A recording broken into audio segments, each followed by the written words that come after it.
مقبوضہ جموں و کشمیر میں غاصب فوج مسلسل نہتی اور مظلوم کشمیریوں پر مظالم ڈھانے میں مصروف ہے۔ بھارتی دہشت گردوں نے وادی کو جیل بنا رکھا ہے۔ گھر گھر چھاپوں اور گرفتاریوں کا عمل بھی جاری ہے۔ بارامولہ میں سرچ آپریشن کے دوران بھارتی دہشت گردوں نے مزید 3 کشمیریوں کو بے دردی سے شہید کر دیا۔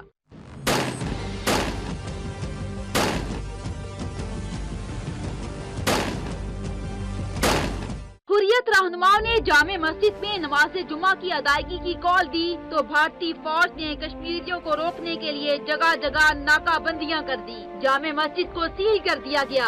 ایک بار پھر کشمیریوں کو نماز جمعہ ادا نہیں کرنے دی گئی۔ مسجد کی طرف آنے والے کشمیریوں کو ریاستی دہشت گردی کا نشانہ بنایا گیا۔ بھارتی فوج کے مظالم کے خلاف کشمیریوں نے شدید احتجاج کیا۔ اس دوران ایک بار پھر قابض فوج نے مظاہرین پر طاقت کا بے دریغ استعمال کیا۔